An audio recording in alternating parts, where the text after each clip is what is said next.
శ్రీ గురుభ్యో నమః. ఓం శ్రీ మాత్రే నమః.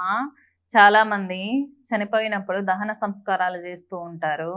దహన సంస్కారాలు చేయటం అనేది ఉత్తమము.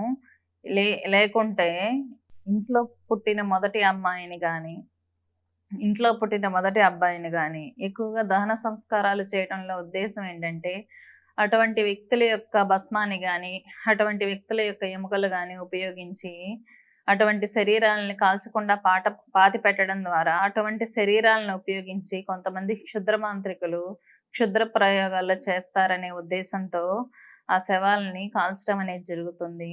శవ సాధనలకు ఎక్కువగా తొలిచూరు పుట్టిన అమ్మాయిల్ని వారి యొక్క శవాల్ని వాడుతూ ఉంటారు.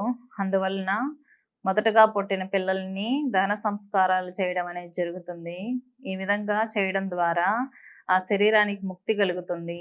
ఒకవేళ కాల్చకుండా పూడ్చిపెడితే అటువంటి శవాన్ని క్షుద్ర తాంత్రికులు కలెక్ట్ చేసి అటువంటి శవం పైన శవ సాధనలు చేసి శక్తి పొందాలనుకుంటారు. అది చాలా అలా చేయడం ద్వారా ఆ చనిపోయిన వ్యక్తి యొక్క ఆత్మ ఘోషిస్తుంది.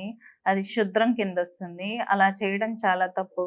అందువల్లే ఇళ్లల్లో ఎప్పుడైనా తొలిచూరు చనిపోయిన పిల్లల్ని కాల్చడం అనేది జరుగుతుంది. అలా చేయటం ద్వారా ఆత్మకి విముక్తి కలుగుతుంది అని ఒక నమ్మకం. స్వస్తి.